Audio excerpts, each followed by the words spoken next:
mute yourself and let Bia go. Yeah, Bia, over to you. I believe the structures, governmental structures that control all the departments in Nigeria, be it media, the governors, they are all bent and corrupt. So, with the Oduduwa agitation just beginning to take off, I believe they will go through some of the things that IPOP had already gone through, and possibly they could learn from some things that happened to IPOP that it may happen to them. And the governments, they are watching to see if they can try what happened, how they treated IPOP to them. So they're going to try Do you to think they see will? how Do you think they will, Bia? Do you think they will go they, after the they will. Oduduwa? They Hello, will, because they will with the same definitely go up. aggression, with the same aggression. There will be aggression, maybe in a different form. They would use people, they would turn people against each other, what they do best. So they are using IPOP as a sample, and they're going to try that sample on Oduduwa. They're definitely going to do what they do best. But the media, as we all know, the Oduduwa side, they control the main media, and it's shameful that they couldn't actually um, ask people or some of these agitators direct questions to find out their opinions before they're being criminalized. Hmm. Um, I wonder how that is going to play into the journey for Oduduwa, but I believe there could be a lot of corruptions in that media. They will be. They will try to speak. I don't No, think they just would. They would be sorry on the to government side. They would be on the political side because of their pockets and their greed. yeah, I bet any of them could sorry, start. Bia. Just to that corruption that you said, I just had a thought. Do you think some of the elements that are in this Oduduwa movement at the head of it, do you think it's about money for some of them, or do you think they are actually truly after this Oduduwa idea? Just like we have in IPOP, people are there for various reasons, but the main idea remains that most maybe perhaps want the freedom. I would suppose it's the same for Oduduwa. Just like when you are going for a journey to achieve something, not everything glitters that are gold. Some will be genuine, some will fall along the side, they will be tested, they will be tried, they will go through hell, just like every freedom fighter goes through. Do they have the balls? Can they stand tall? Just like it's time. I think they can do it, but they will go through trials, and the structures will not relent to crush them. They could use their brethren, someone very close, because money is powerful, like as I've said Because before. Because amongst the Yorubas, we have elements like Femi Fani-Kayode, who we all know is a prostitute, but then of course he's a senior voice within the Yoruba space. So that's one of those leaks that infiltration can use to come in. And Femi Fani-Kayode, of course, his only tribe and religion is a dollar. So that is why I really asked that question that can that movement be quickly corrupted?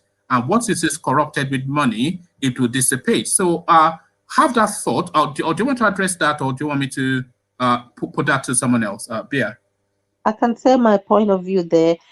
Like I said, there will be definitely corrupt eggs, bad eggs amongst them, but amongst them there will definitely be the genuine ones, and I believe they will triumph, but the journey is going to be a tough one, so we are watching to see how they're going to survive that. But definitely the politicians will plant people who with time the fake ones will be weeded out and the real ones will come out. Maybe the voices we're hearing now might not take them to the finish line, but we shall see. And do you believe it's genuine, this Oduduwa agitation? Do you believe that there's real substance? Do you think it has a backbone, this Oduduwa agitation? I believe I my point of view is that I listen to a lot of I listen to Nnamdi Kanu and a few like Mayogu Politico, and with the vibe that is going on in Nigeria is like they say foul nyash don't open. So maybe some of the Oduduwans have seen things. They are realizing things and they are waking up. So they will be tried and tested, and time shall tell. But I believe they mean it for now. But whether they have that guts to carry it through, we shall see. The conviction. Okay, thank you, Pia. Don't leave us just yet. Let's hear from our prof. Prof. So just the general conversation, the Oduduwa agitation now that is springing up now and is gaining momentum. Isaac was telling us yesterday that they are actually going from village to sensitize people within Yoruba land that were pulling out. And then in the story that we did yesterday, we were actually building up to this demonstration, this rally that was taking place in Abeokuta, and the police were saying that Professor Banji Akitoye was a troublemaker. I think you were here when we were asking if they were hooligans. So now it looks as though they are now being arrested. So is it the same playbook that they used with IPOB that they are using with Oduduwa? And do you think this Oduduwa narrative, this now thing that is the green shoots of it that we're saying, do you think it has any legs, or is it just something that will quickly fade away? Prof. Oh, sorry. Did I mute you or did you mute yourself? Hold on, Prof. Oh, yeah. Okay, I've muted myself. Yeah. To me, I don't see this Oduduwa agitation fading away. But the only thing I have to tell them, they should remain resolute, because you see, there's something terrible West said. I can't remember the statement, but what he said is, when you put monkeys in charge of to do something meant for men, the result of it will be the result of monkeys. What I'm saying it is, the people in power are people that are known for nomadic life, known for moving around with cattle. How do they move their cattle? They can turn to one cattle and start moving their cattle, which I've witnessed in Taraba State. They can use koboko on their cattle. They sleep with their cattle. This is what they have put in their governance. And when someone fails to follow what they say, they will start practicing that evil on such people. This is what they're doing. This is what they did to IPOB. The news they put on paper, in short, it's a lie. Let me not even go to use probability. The probability of what they said is zero. You know when they say the probability of an event is zero, that is what it is. There's no truth of it. And again, these journalists, they're another part of the problem. They should do their best to say the truth. Because someone reading this thing will say, no, they'll start blaming the Oduduwa people. But that's not actually what happened. You understand? I believe strongly. You see, the Yorubas in the West, you see the East. To me, these are the strongest people that can carry out a agitation to separate for now. The middle belt should wake up. For now, the Yorubas and the East, they can do these things independently. The only thing there is that this Janjaweed government will do their best to, halt it. And what I have to say, are we not hearing the same language that we heard? Was it 2012 or thereabout that the green shoots of IPOB was springing when they were saying, oh, they are troublemakers, they went to burn down buildings, they did this, that, and the other, and now the candidate was telling us that it's a peaceful agitation, but they started to throw all these things at them so that they could build the narrative to then have that Operation Crocodile Dance that they did then when they went to shoot up his home and killed quite a few people, and he narrowly escaped with his life. So is this not the same sort of drum beats? Because Isaac has now given us a narrative of what he saw with his own eyes, which is in total contrast with what the senior police person in Ogun State is telling us, which is the same templates that they used to color the IPOB movement bad. So is it color them bad to shoot them up that we're seeing again? Prof. Yeah, that is what they're doing now. This is an evil antics to justify them, but they're making the government is what I'm laughing at, because to me, this government, if they're not taking time, they're going to play the best role to make this agitation succeed. this their evil will come and fall back on them. See, I said it some days ago. When a house is burning, and when a house starts burning and you see it's a fuse that caused the problem, bring out that fuse. It will help you. It's better than going to call fire service. The fire service may, sprinkle whatever, anti-fire, quenchant or whatever, and leave. But once the electricity source is put on again, the fire will come again. So the government, I'm just laughing at them. What they're doing, they're not helping themselves. Rather, in a way, they're helping the agitation. You understand? So why I support them. Because they cannot stop this thing. They cannot stop this thing, because the people have made up their mind that this is that enough is enough. And when you are hearing big voices like Professor Akintoye and Aya Adebanjo, he spoke yesterday as well, because he's still with One Nigeria, but he's saying that the level of abuse that he's getting for One Nigeria now is making it difficult for him to maintain that position without restructuring. So you see very quickly that the momentum is building up, but then of course they want to use Kung Fu fighting, which is the only language that they know. That's what they know now. Yeah. That's what they know. Yes, I'm here. I just hope that Freddy, I just hope that the Oduduwas can sustain this. It's not easy. And then because they're gonna hit them with every mind that they've got. And they will even try to, infiltrate them. That's what they did to IPOB as well. They will bring people to put in there as well, as in kind of. So they will do that. But the thing is, if they are, anyway, I will say if, I know they are very serious at the moment. So if they can sustain it and then keep pushing, because they will start doing that, and then they will start taking people out one by one. They will start, intimidating, making sure that they don't hold their rallies, they don't have their meetings, which they are doing already. We've seen it now. Exactly. So that is it. And they haven't started shooting. They will get to that. Isaac, I'm going to bring you in now, because that's what Freddie posited. Your best position to answer it, but I just want to add this.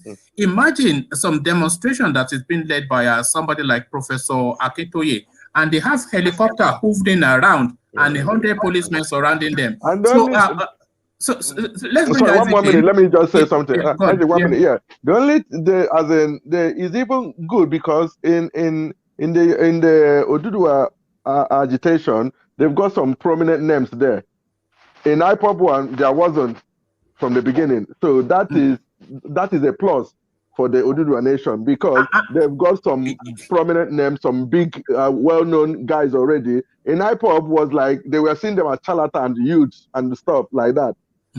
So they didn't actually take them serious from the beginning. They thought that it was just kids messing around, so they can Freddie, I will put this question for you to reflect on as I go to Isaac, just off the back of what you said, with the Eastern quarters seeing the sort of prominence that is leading the agitation for Oduduwa separation. Will the quality elders in the Eastern quarters, would they now start to revise their position, either sitting on the fence or saying One Nigeria, and come out for IPOB? So reflect on that as I go to Isaac.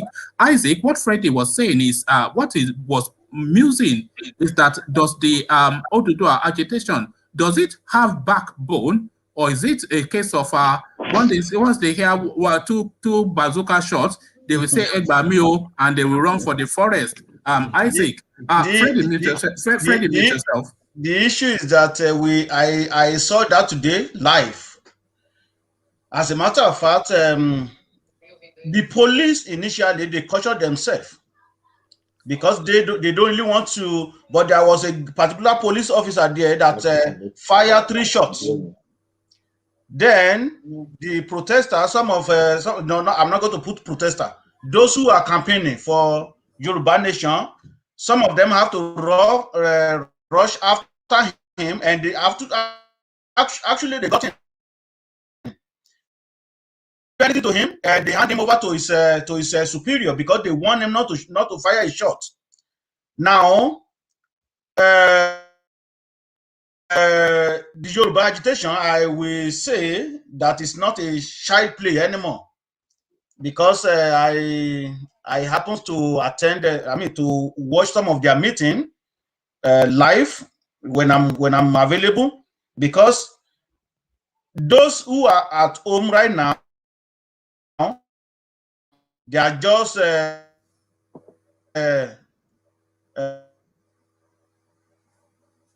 Isaac, you are breaking. doing for the people in the ground, the people living living away in abroad.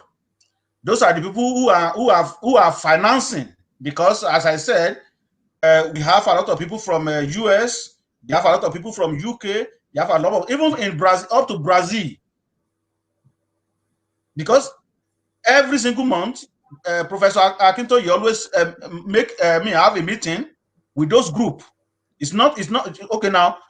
Professor Banji Akinto is a leader of Omo Oduduwa, right? Ilana Omo Oduduwa. Then they have a lot of group like that is different from that.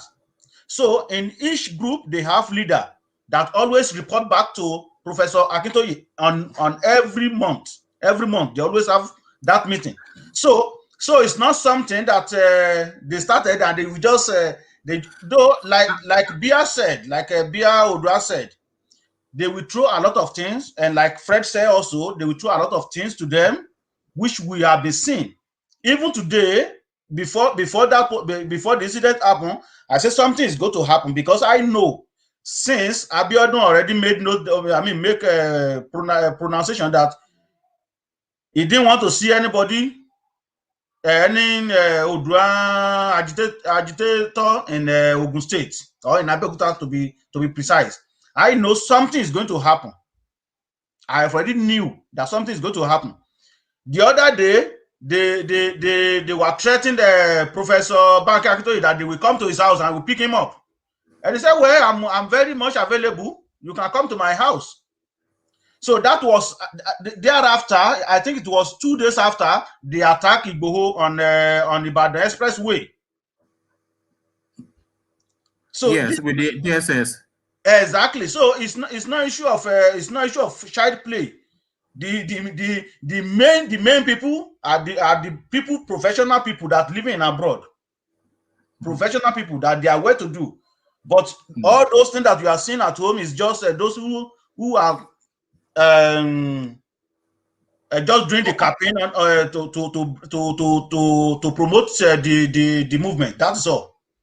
Okay, Isaac, I'll put this question to you, and then I'll have X0 answer it as well. This Oduduwa thing that we're all talking about now, how strong is the base and the mass? Is this one of those Showore-like thing when it is like some internet noise making, and when it comes to the actual facts, there is actually nobody behind it? Because of course we saw with Showore, with all of his noise, he only got 40,000 votes. So how strong is the base for this thing, and how deep is that desire for Oduduwa Nation? So you are Isaac into X0, and then anyone else that wants to come in. I made mention of something yesterday, right? They are doing even village to house, village to village awareness. Even in Ondo State, they will be having mega rally in Ondo State, I think this month. They're supposed to have had that rally, I think last month, but the governor of Ondo State is not part of Oduduwa something. But truly, when you ask people from home, they will be saying, "No, he's just talking. He can only talk for himself because he's benefiting with the corrupt system." So it's not issue of something that they will just they take, and it's not internet something. It is a very serious something. Like issue of Showore, his case is different. Though I know the reason why you asked that question, right? Because a lot of people from overseas also back Showore at that time. Yes, when he was traveling around the world, I think you even invited him to that. And we all thought that he was going to be the next president, and we're all getting ready. And he did score 40,000 votes. But this one is quite different. because this is about issue of thing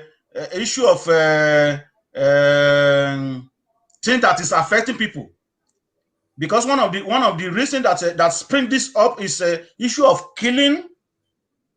That nowhere is safe, because people in abroad want to. It's a life and death matter. Exactly. Even I can tell you, most people in abroad want to come home, but they cannot.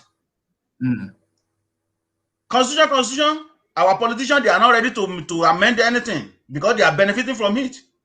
So the best thing is for people around the Yoruba people around the world to as a matter of fact, let me just hit you with something. It's not even Yoruba alone that formed this this group that I just told you that Professor Akintoye was having meeting with. It started from there are some from Middle Belt, come to Delta, do come to Southwest. They always have that meeting. So it's not issue of internet. And I think you can hear what Ayo was saying yesterday. They are making a lot of things, like the way the referendum is going to be conducted, the constitution that we eventually when Yoruba eventually get their own republic, then there will be a constitution. There are some people that they are drafting that, and as a matter of fact, there are some group that already nominated to be looking for places like in England, where Yoruba people can just come and if they have any problem, they can come and explain to the representative there. The same thing in US. So they had that meeting. They had that meeting in March. So a lot of things is going on because I'm following everything that is going on. So okay, it's not issue of internet. Let's put it to Xero, because I'm still not convinced. It's a matter of how deep is your love? How deep is this want for this Oduduwa agitation? Because, of course, the internet amplifies everything. And when they announce it on social media, you think the whole world wants the same thing. But then, of course, I've cited the example of Showore, a global superstar on the internet, but not even a local champion in his own village, as we saw from the election results. So how deep is this desire and this Oduduwa movement, one? And also, as we were discussing, how strong is it? What is the substance? Will it crumble at the first sign of danger or at the first hurdle? So Xero, address that. Yes, I will tell you for one, because I know some of the people who've actually left Europe, gone to Nigeria for series of meetings. I don't know if you heard about Koiki is one of them. Koiki. No, even his phone is just for the what's it called, for this man. Igboho. I mean, yeah. Igboho was the front man that he went as a like a messenger to go and do the work of Moses. But you read Joshua is the OPC. You understand? Now, members of the OPU and Oduduwa people's there's what it's called. It's not the OPC now, it's a stretch of the OPC that is all over the world. They were the ones leaving the Europe and Americas to Nigeria to meet. And I don't take this group as just a mere group. When the OPU is gathering and meeting, I was privy to information, so I know what I'm saying. And then all the other unions, the Yoruba unions all over, discussing issues like this, then you know that it is not something to take for granted. So I know for a fact that they will not back down. They have sounded their dragon trumpet. And then again, like I said initially, once you go out, like because of the Yoruba, the way the Igbos were saying, the Yorubas are cowards and that, and they made this attempt to go out now. That's all. There's no going back. The message is easy to sell to the Yorubas. In Osun, in Oyo, in Ogun, in Ekiti. The Fulani are in their forest. Everywhere they have more camps in Yoruba land than anywhere in this country. have more camps. So you can't even go to farm. I have a farm in Oyo. I have a farm in Ibarapa. I had to close it down. 40 hectares is not small land now. I'm just side by side with the Fulani. The boys were working and they slashed about 3 of them with their sharp knife and they ran away. Since then, we've not worked on that land since 2017 up to this moment. You know how much I've lost there? I've lost so much money. So I know for a fact what is happening. And I know for a fact what is going on within the Yoruba. Because they will be tested and they'll be tested very soon. And the language for that test is the language that we're hearing out of Abeokuta now. So let me put it to Professor Datao as well. How deep do you think this Yoruba thing is? And do you think they can break them? How easily can they be broken, if they can be broken at all, Prof? I don't think they will easily be broken, but there's still a way to break them. The way to break them is one, by fear, and by basically by fear and infiltration. That infiltration is, okay, they have some prominent names among them. They can simply find a way to infiltrate them, make them to start singing a different song. It's just similar to what was happened some days ago. I think in Lagos, they presented a book, Islam in Yoruba Land. Instead of them to discuss on the book, they're discussing of Islam, trying to show them, okay, you people, we have something in common. You know, that is one way. If they infiltrate them, they can easily break them. So they should be aware of such antics. The aspect of fear, they should know. They should. You think they are trying to use? You think they are trying to use religion to pull them in? Yes, part of it, because you know, we all know that there are a lot of majority of them that are Islamic. We all know the current minister of I think that's information. Yeah, information. Lai Mohammed. He's from Kwara State. You understand? And we all know what happened to. I think is Muslim as well, if I'm not mistaken. What's the name of the speaker?